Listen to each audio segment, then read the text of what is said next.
अस्सलाम वालेकुम जी। अजमल जामी ऑफिशियल में खुश आमदीद। ये नाचीज़ का YouTube channel Ajmal Jami official. आज मैं इस्लामाबाद बैठा हूँ, मेरे साथ तशरीफ़ रखते हैं, आप देख रहे हैं one of the very senior journalist Islamabad, जिन्होंने को 20 साल जो डिफेंस बीट है वो कवर की है। स्ट्रेटजी को, डिफेंस मामलात को, पाक फ़ौज को, इंडिया को, सब कॉन्टिनेंट को बड़ी तफसील से कवर किया है। हमारे उस्तादों में से हैं, तो मैंने सोचा कि इनसे आज बात की जाए।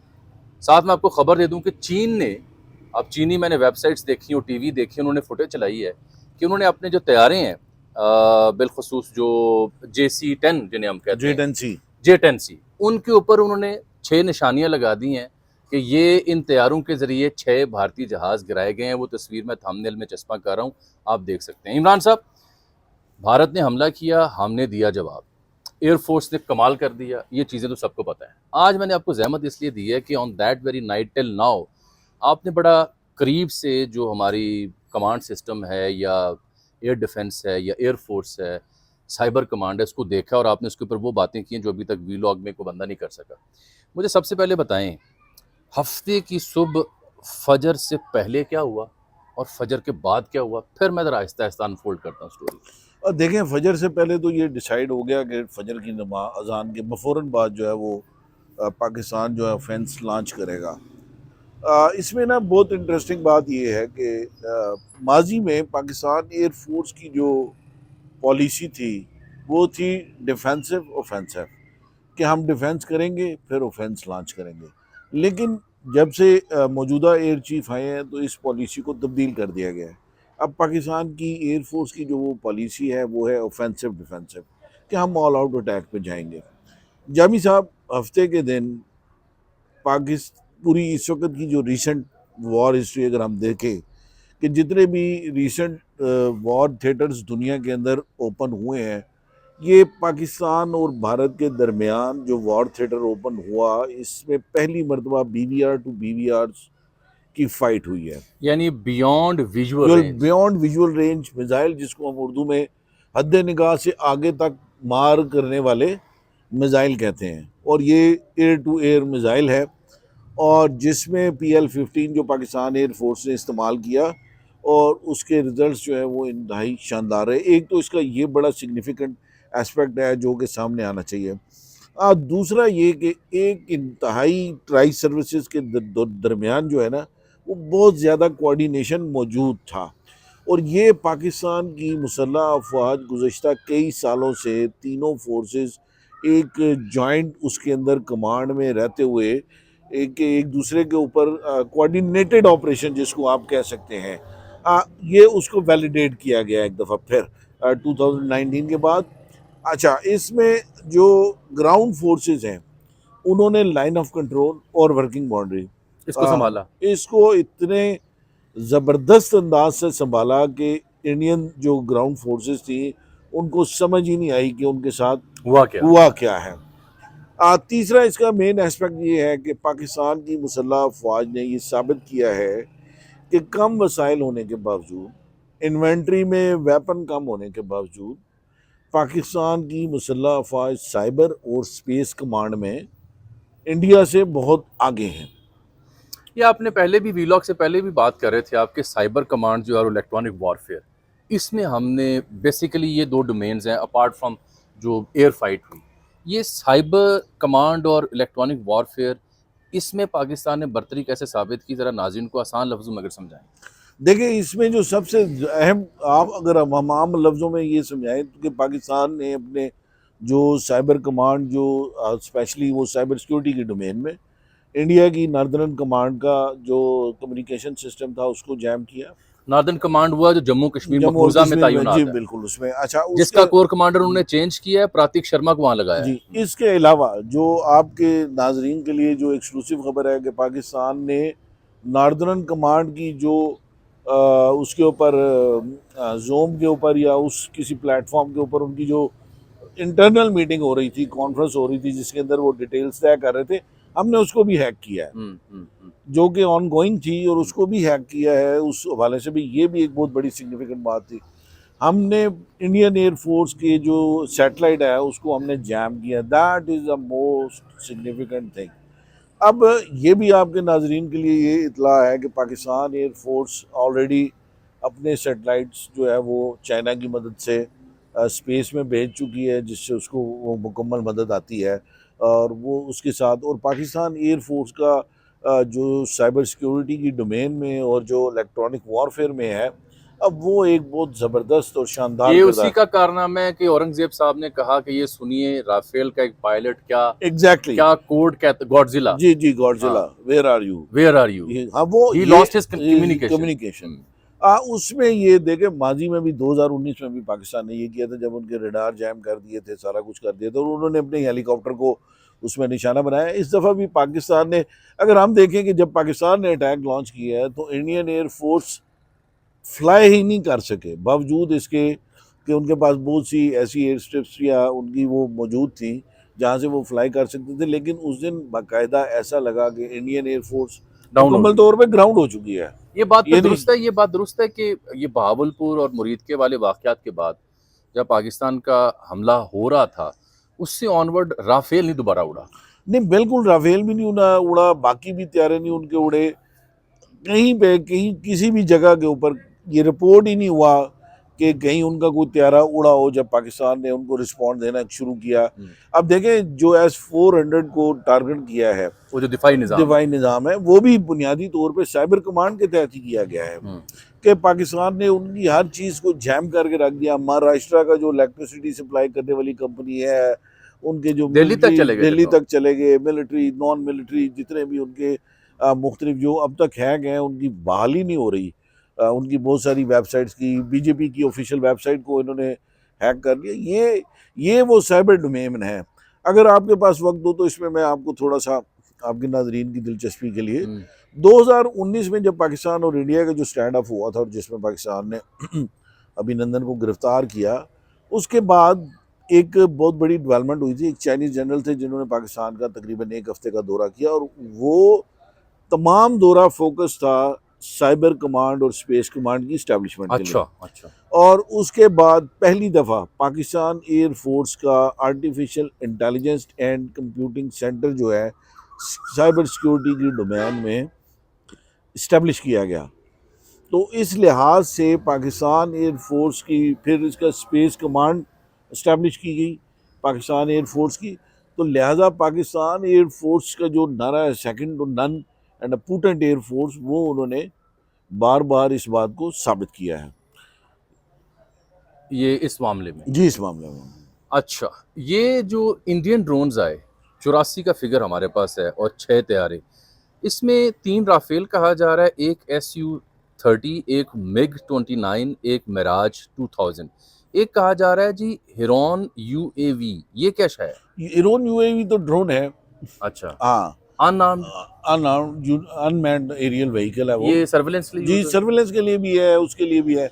देखें पाकिस्तान और ने क्या किया। और जो 84 ड्रोन हमने मारे, उस ड्रोन्स को लेकर के काफी यहाँ तशवीश थी कि जी ये कैसे आ गए और ये देखिए, क्या वो कर हुआ रहे हैं। ये कि ड्रोन चूंकि लो फ्लाइंग में आ रहा है, 1000 किलोमीटर तक वो आ सकता है, और उसके साथ साथ जब वो आया है तो पाकिस्तान ने उनके कम्युनिकेशन सिस्टम को किया है जैम। अब जब तक उसकी वो जो उसकी उड़ने की सलाहियत है, बैटरी वो अपनी जगह पर मौजूद है, और जैसे जैसे वो एग्जॉस्ट होते गए और वो गिरते गए, बाकी पाकिस्तान ने खुद गिराए और मैनुअली गिराए। ऑब्वियसली वो सिग्नेचर नहीं देना चाहते, क्योंकि इसके अंदर ये टेक्नोलॉजी होती है कि जब आप ड्रोन गिराते हैं तो पीछे तक आपका जो उसको ऑपरेट कर रहे हैं लोग, वहाँ तक उसका पूरा सिग्नेचर जाता है कि कौन से वेपन हिट और से वैसे हिट भी किया है। ड्रोन आते ही ये चेक हाँ करने के जी, लिए कि डिफेंस सिस्टम का डिफेंस है। सिस्टम हाँ। का कौन सा वेपन है जो इस्तेमाल हुआ, किस तरह हिट हुआ, उसकी लोकेशन क्या थी, उसके पूरे कोऑर्डिनेट्स जो हैं वो भी उस सामने आ जाते हैं। तो मैंने ये आपको सुना, ये आपको कैसे पता था कि पाकिस्तान आज रात हमला करने वाला है? पिछली गल दसो। अच्छा, इसमें ये देखें, वो डिसाइड तो हो चुका था कि हमने रिस्पांस देना है। पाकिस्तान ने अच्छा, एक दफ़ा फिर के, लेकिन ये इसके लिए वीकेंड का इंतखाब किया गया था। वीकेंड का। हाँ, कि सैटरडे को सुबह को रिस्पांस दिया जाएगा। उसकी वजह ये नहीं थी कि पाकिस्तान कोई इंतज़ार कर रहा था कि कुछ चीज़ें आएंगी या इक्विपमेंट आएगा तो ये आएगा। पाकिस्तान ने अपने उस टाइम फ्रेम के मुताबिक जवाब दिए, क्योंकि ग्राउंड फोर्सेस जो हैं वो आहिस्ता आहिस्ता मूव करना शुरू हो गई थी, और अखनौर के इलाके के अंदर पाकिस्तान ने बहुत ज़्यादा उनको डैमेज किया। चेक पोस्टों की आपने भी देखी होगी फुटेजेस के, सफ़ेद झंडे लहरा रहे हैं, माजरत भी कर मल्टीपल। रहे हैं, माफ़ी भी मांग रहे हैं, सरेंडर भी कर रहे हैं। तो वो सारी चीज़ें अपनी जगह पे थी। लेकिन ये सैटरडे को ये तय था कि सुबह फजर की नमाज के बाद जो है, अजान के बाद जो है, इस ऑपरेशन को लॉन्च किया जाएगा और फिर फुल स्केल के ऊपर जो है इसको तो स्टार्ट किया। इन दिनों पीएफ जाने का मौका मिला? अभी पीएफ तो जाने का मौका नहीं मिला, लेकिन ये ज़रूर था कि जब हम अपना प्रोग्राम कर रहे थे इस्लामाबाद फैज़ लाइव ट्रांसमिशन, तो उस वक्त अल्हम्दुलिल्लाह सारी चीज़ें हम अपने उस चैनल के ऊपर ब्रेक भी कर रहे थे, वो स्टोरीज जितनी जितनी आ रही थी। देखें, एक चीज़ जो है ना भारत की जो कमी है वो ये है कि उनकी ट्राई फोर्सेस के अंदर हारमनी नहीं है। उनकी ट्राई फोर्सेस के अंदर जो है वो कमांड स्ट्रक्चर ऐसा नहीं है कि तीनों एक दूसरे के ऊपर वो बात कर सकें। इसमें जो इंटरेस्टिंग स्टोरी है वो ये है कि जब general Pervez Musharraf chief of army staff भी थे और chairman joint chief of staff committee भी थे, तो हर तीनों फोर्सेस ने कहा हमें ये चाहिए, हमें चाहिए। देयर वाज अ वेरी वो लॉन्ग शॉपिंग लिस्ट ना, तो उसमें जनरल परवेज़ मुशर्रफ ने ये डिसाइड किया है कि यार ये नहीं हो सकता ना, हम इतने पैसे नहीं है हमारे पास, तो उसके लिए ज़रूरी है कि हर फोर्स अगले 20 साल के लिए बताए कि उसको क्या क्या चाहिए। स्पेसिफिकली चाहिए। अच्छा, फिर उसमें के मुताबिक तीनों फोर्सेस ने किया, जिसमें फिर JF-17 के ऊपर ज़्यादा कंसंट्रेशन की गई। फिर पाकिस्तान ने कहा कि JF-17 के बाद हम अपना 5th जनरेशन एयरक्राफ्ट खुद बनाएंगे। उसका डिज़ाइन भी बन गया, लेकिन उसके बाद पाकिस्तान ने उसको थोड़े अरसे के लिए होल्ड करके उसके बाद वो J-10C वगैरह के ऊपर चला गया। फिर लोगों ने कहा कि अच्छा, J-20 ये खबर दुरुस्त है? क्योंकि मैंने 2-4 दिन पहले डिस्कस की है कि वो J-35 उसका नाम है, 5th जनरेशन स्टेल्थ, वो भी चाइना से हमको बातचीत देखो, कर उसमें हमारी बातचीत उनके साथ हो चुकी है। हाँ। उसमें हमारे पायलट्स वगैरह उसके ऊपर ट्रेनिंग ले रहे हैं ले रहे हैं? जी। अच्छा, और ये उसमें बहुत जो बड़ी खबर है। ये जो और राफेल है और JC-10 या JF-17 है, ये 4.5 जनरेशन है। जी जिसकी जिस तैयारी की हम J-10C बात कर जी रहे हैं, वो 5th जनरेशन है जी स्टेल्थ, जी जो अभी इंडिया के पास भी नहीं है। जी इंडिया के पास भी नहीं है, और वो बड़ा पोटेंट एयरक्राफ्ट है। हुँ, अच्छा, इसमें और भी बहुत सारी चीज़ें होती हैं ना जिसको टेक्निकली लोगों को समझने की ज़रूरत है। वो ये है कि जब भी कोई भी मुल्क किसी भी मुल्क से कोई भी जो खरीदेगा असला किसी भी किस्म का ना, चाहे उसने टैंक खरीदना है, चाहे उसने आर्टिलरी गन खरीदनी है, चाहे उसने कोई एयरक्राफ्ट वगैरह खरीदना है, तो फिर वो अपने रीजन और जो उसका इलाकाई इन्वायरमेंट है उसके उसके हिसाब से। मुताबिक वो करते हैं। उसके अंदर चीज़ें, उसके इलेक्ट्रॉनिक्स भी अच्छा वो जी, वो सर। औरंगज़ेब साहब तो बने हुए नए हीरो, माशाल्लाह, उनको तो लोग देखने को बेताब हैं। ये बात दुरुस्त है कि ही हिमसेल्फ फ्ल्यू? सर वो जीडी पायलट भी हैं, वो फ्लू होने का उनकी मैं अभी आपको नहीं कंफर्म कर सकता हाँ, कि उन्होंने खुद किया, लेकिन since he was DS ops. हाँ, अच्छा, उसमें एक आपको और मजे की बात बताऊं कि वो कुछ अर्सा जो है ना वो डीजी पब्लिक रिलेशन भी रहे हैं एयरफोर्स के। एयरफोर्स हाँ, के, और उनके साथ साथ ये डीएस ऑप्स भी थे। और उसमें जाहिर है सारा एयर चीफ के साथ मिल के जितने भी ऑपरेशन ये हुआ है सारा, ये उसके अंदर ही इज़ अ की मैन आफ्टर चीफ। बिल्कुल ठीक। तो अब आ जाते हैं ज़रा एयर फाइट के ऊपर। ये जब इन्होंने धांसू किस्म का अटैक लॉन्च किया, उस वक़्त आप कहाँ थे? क्या मालूमात आप तक पहुँची थी? और परली साइड यानी मोदी वाली साइड से क्या चीखें थी? देखें, उसकी चीखें तो निकलना शुरू हो गई जब पहला राफेल गिरा? गिरा। अच्छा, और दिलचस्प बात यह है कि वो गिरा भी मकबूजा जम्मू जी, जी, कश्मीर के अंदर, श्रीनगर के जहाँ पे करीब। वो छुपा भी नहीं सकते थे ठीक। कि वो कहें कि इसके ऊपर कोई पर्दा नहीं, वो डाल तो रहे हो, बीबीसी तब वो वाले पहुँच तब्बू, गए ना हाँ, दिखाने तब्बू के लिए। डाल रहे हैं, या वहाँ के लोगों ने खुद भी फुटेजेस दिखाई। अच्छा, ये वो एंटिसिपेट नहीं कर रहे थे कि शायद इस दफ़ा रफ़ाल और बाकी उनके जो तैयारों का एक कोऑर्डिनेशन ऑपरेशन होगा हुँ, और वो आएंगे और पाकिस्तान एयरफोर्स की कोई उड़ा के रख देंगे। हुँ, वो इस दफ़ा फिर उसके अंदर फेल हो गए हुँ, कि वो उनकी जो वो उससे अचीवमेंट लेना चाह रहे थे वो नहीं ले सके।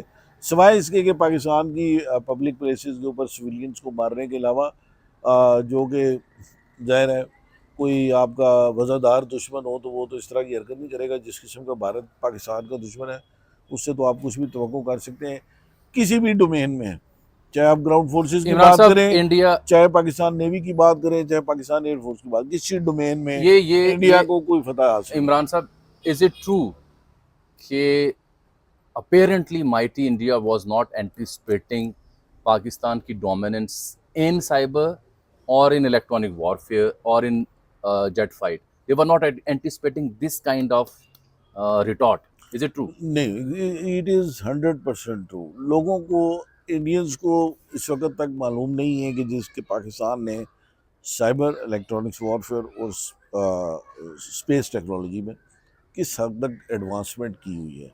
क्योंकि पाकिस्तान जो है वो हमेशा से कम वसाइल की वजह से हमेशा स्मार्ट वॉरफेयर के ऊपर तवज्जो देता है।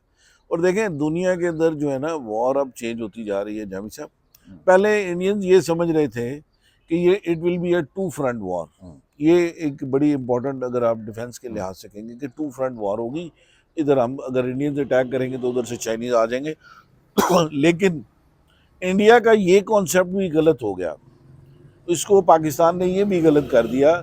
और इसमें ये कॉन्सेप्ट जो नया आया है कि वन वॉर थिएटर विद री उसके साथ पावर के साथ, बिल्कुल ठीक। ठीक है ना।